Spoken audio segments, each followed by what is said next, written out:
Birthday ആയിട്ട് പെങ്ങക്കൊന്നും എടുത്തു തരാൻ ഞാൻ മോശമായി പോയി. പെങ്ങളെന്താ അങ്ങോട്ട് എടുത്തു കൊടുക്കാത്തത്? അല്ലാതെ അത് അങ്ങോട്ടും ഇങ്ങോട്ടാവുന്ന കാര്യമാണത്. പെങ്ങക്കൊന്നും ഇല്ലല്ലോ, പെങ്ങക്ക് ജോലി ഇല്ലല്ലോ, കൊറേ നാളായി ഒന്നും തരുന്നില്ല. ഇവിടെ ഒന്നും കിട്ടിയില്ല.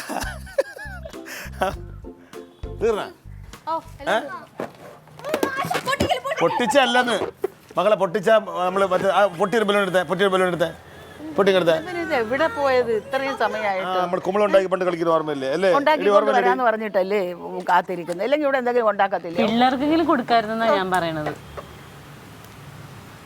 വിശന്ന് കൂടി പിള്ളേരിക്കുന്നത്. ഇവനെ കാണിച്ചേട്ടാ മക്കളെ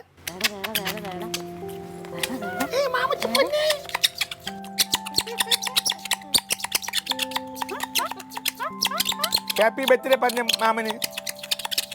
നിർത്തിക്കേടാ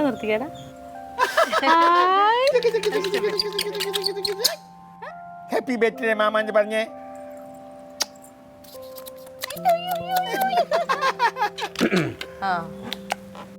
ഇതെന്ത് പോക്കാ ക്ലീറ്റ്? ഒരു വഴിക്ക് പോയാ വേഗം വരണ്ടേ? നിന്നെ കാരണം ഇവിടെ പിള്ളേർക്കൊന്നും ആഹാരം പോലും കഴിക്കാതെ വിശന്നിരിക്കുകയാണ്. കഴിക്കാൻ വരട്ടെ. ഇതിലെടുത്ത് എനിക്ക് ഒരു കാര്യം ചോദിക്കാണ്. എന്താ ഇന്നലെ നിങ്ങൾ ട്രാഫിക് ചെക്കിങ്ങിന്റെ ഇടയിൽ ആ നടരാജന്റെ അളിയന് പെറ്റി അടിച്ചു കൊടുത്താ? ഹെൽമെറ്റ് മാത്രമുണ്ട്, ഇൻഷുറൻസും ഇല്ല, ലൈസൻസും ഇല്ല. ആ നടരാജന്റെ ഏതോ ബന്ധുവാണെന്ന് പറഞ്ഞിട്ട്. ആരോ അല്ല, നടരാജന്റെ സ്വന്തം അളിയൻ. കുറച്ചൊക്കെ ഒരു മര്യാദ കാണിക്കണം കണ്ടടേ. ഈ നടരാജൻ എന്ന് പറഞ്ഞാൽ ആരാണ്? എനിക്ക് ഏറ്റവും വേണ്ടപ്പെട്ടവൻ. SIയും സർക്കിളൊക്കെ ഉണ്ടായിരുന്നു, പിന്നെ പെറ്റി അടിച്ചു കൊടുക്കാൻ എന്ത് ചെയ്യാനാ?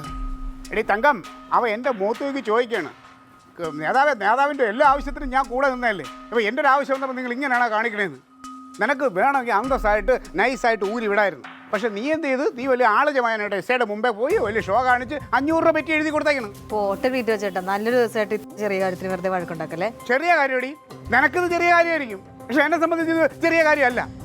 എനിക്ക് അത്രയും വേണ്ടപ്പെട്ട ഒരുത്തനാണ്. എടാ SIയും സർക്കിളൊക്കെ ഉണ്ടായിരുന്നു, അതിൻ്റെ ഇടയിൽ ഞാൻ കോൺസ്റ്റബിളാ, ഞാൻ എന്ത് ചെയ്യാനാണ്? ഓ എടാ നിയമം തെറ്റിക്കാൻ പറ്റുമോ? അയ്യോ ഒരു നിയമപാലകൻ. നീ ആരുടെ? ഹരിശ്ചന്ദ്രനാ? പറഞ്ഞ് രംഗം വഷളാക്കാൻ നോക്കല്ലേ. വഷളാക്കും അമ്മ, വഷളാക്കും. അങ്ങനത്തെ തോന്നിയ സ്ഥലം ഇവൻ കാണിച്ചേക്കണത്. കഷ്ടമല്ലടി, കഷ്ടകാലമാണ്. എനിക്കറിയാം, നിന്നെ കെട്ടിയെന്ന് പോലെ എനിക്ക് കഷ്ടമാണ്. 16 കൊല്ലം മുമ്പ് നീ അങ്ങനെ കരഞ്ഞ മോന്തായിട്ട് നിന്നപ്പോൾ ഞാൻ തിരിഞ്ഞു നടന്നാൽ മതിയായിരുന്നു. പ്രശ്നം ഉണ്ടാവില്ല. വാക്കുകള് കൃത്യമായിട്ട് പോയിക്കണേ, ഇല്ല വെറുതെ അടിപടിക്കരുത്. നല്ല ദിവസമായിട്ട് എനിക്ക് അപ്പോഴാണ് ഈ പുല്ലൊന്നും ഈ വീട്ടിൽ നടക്കൂലത്, ഈ വീട്ടിൽ നടക്കൂലത്. ഇവിടെ ഒരു പുല്ലും വേണ്ട, ഇവിടെ ഒന്നും വേണ്ട. ഇവിടെ ഹാപ്പി ബർത്ത്ഡേ.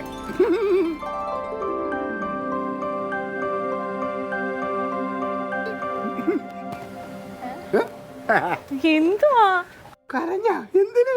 പിന്നല്ല. അതെ, ഞാൻ ഇന്നലെ അങ്ങനെ ആലോചിക്കണം എൻ്റെ അളിയന് എന്ത് ബർത്ത്ഡേ ഗിഫ്റ്റ് കൊടുക്കുന്നു.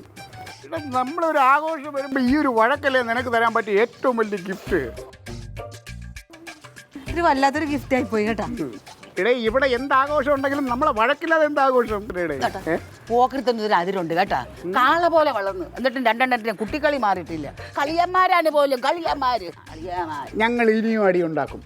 അതിനു വേണ്ടി എൻ്റെ അളിയന് ഇതുപോലൊരു 100ഓളം പിറന്നാളുകൾ ഇനിയും ഇങ്ങനെ വരട്ടെ. ഇല്ലളിയാ, ഹാപ്പി ബർത്ത്ഡേ.